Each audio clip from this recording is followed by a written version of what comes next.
Welcome to the deep dive. Today, we're diving into the research stack on coffee, the world's favorite stimulant. Right. But we're going way beyond just like the caffeine buzz. Exactly. The sources we looked at show that coffee, when you drink it right, it's actually this amazing powerhouse. Think antioxidant, fat burner. Protector for your liver, Yeah. brain, even your heart.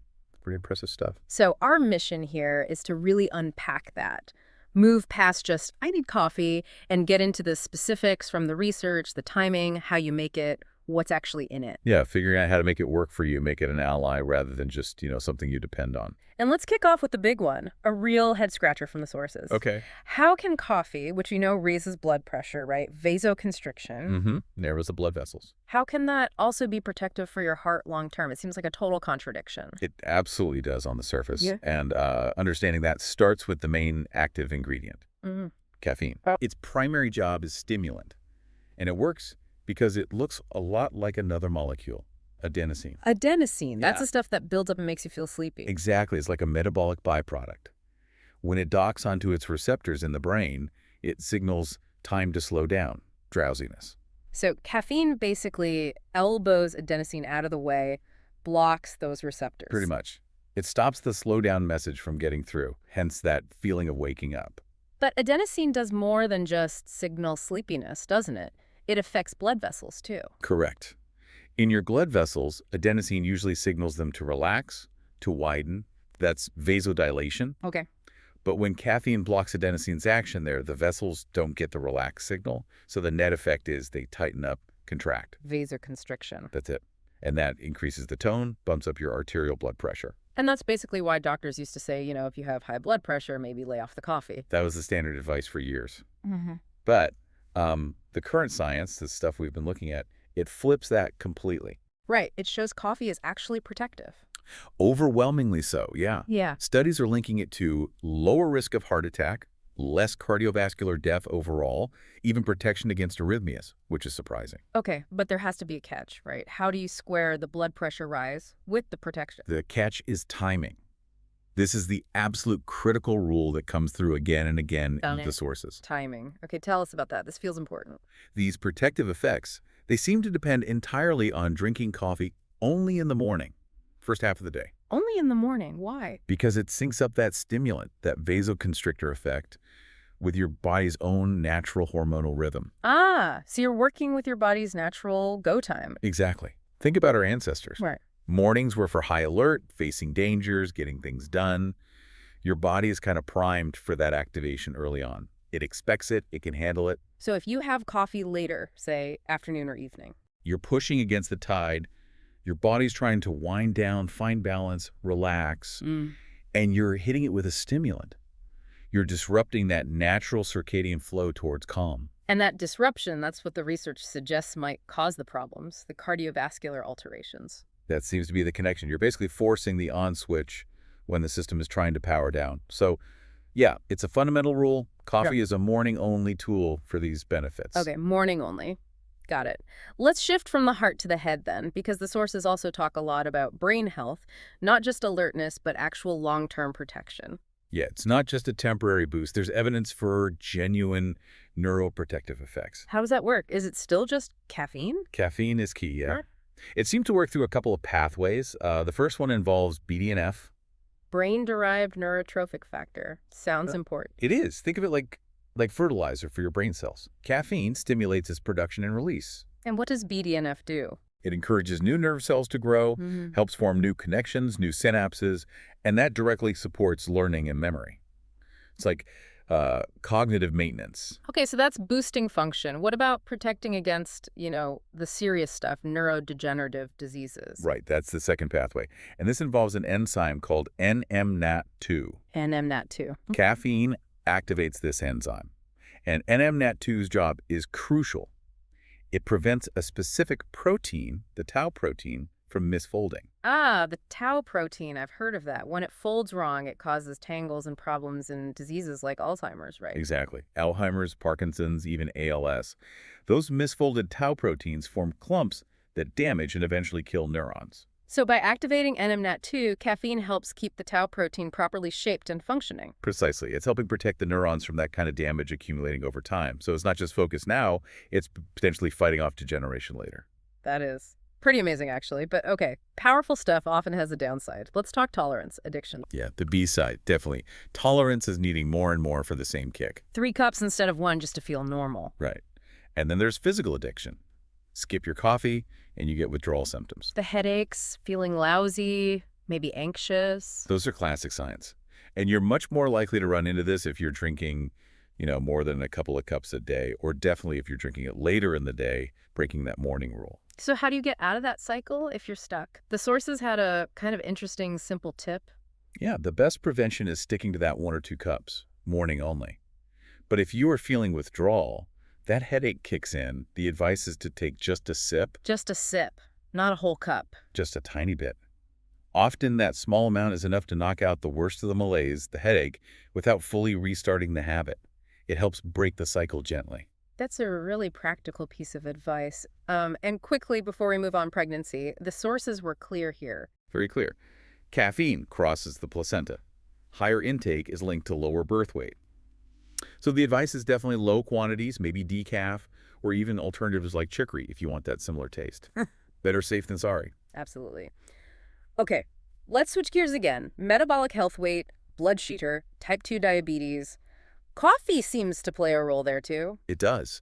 The sources confirm some significant positive effects on metabolic control, helping with weight management and improving things for people managing type 2 diabetes. And this isn't just caffeine, is it? There's another player involved here. Right. This is where chlorogenic acids step into the spotlight. It's really the tag team of caffeine and these acids doing the heavy lifting metabolically. How do they do that? They activate something specific. They activate a key enzyme or protein called AMP kinase.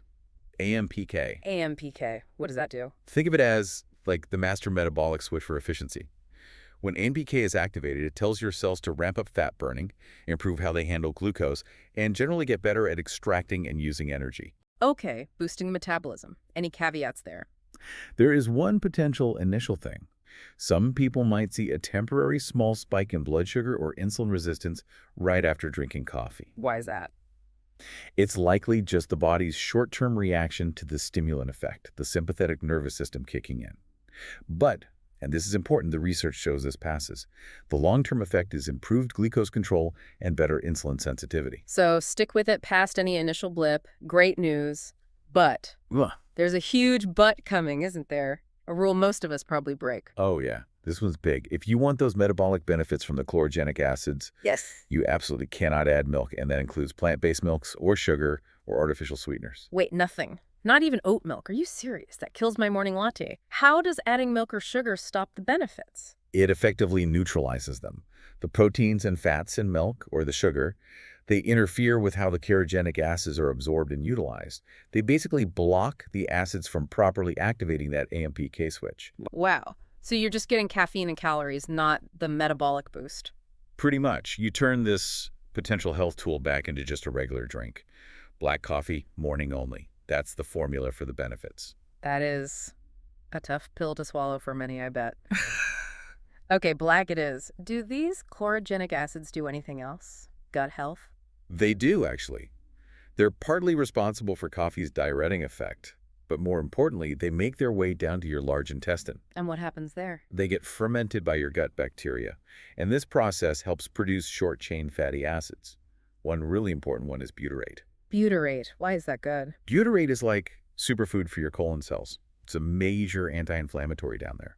So by helping produce butyrate, these acids promote a healthier gut microbiome, reduce inflammation, and help keep the lining of your intestines strong. Which could be really valuable for people with inflammatory bowel stuff like Crohn's or colitis. Exactly. The sources suggest it could be supportive in managing those conditions. Okay, 2 more big historical worries to tackle. Cholesterol and cancer. First, cholesterol. Does coffee raise it?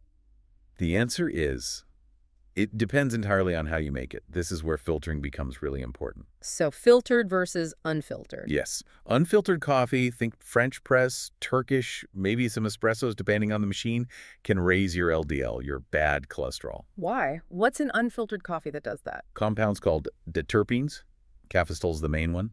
They get through in higher amounts without a filter, and they directly interfere with how your body manages cholesterol. But a paper filter traps most of them. It does. Filtering significantly reduces the deterpenes, removing that cholesterol-raising risk. And filtering keeps the good stuff in, right? The polyphenol. Absolutely. You still get the polyphenols, which are fantastic antioxidants, anti-inflammatories. And they have anti-cancer properties, too. They do.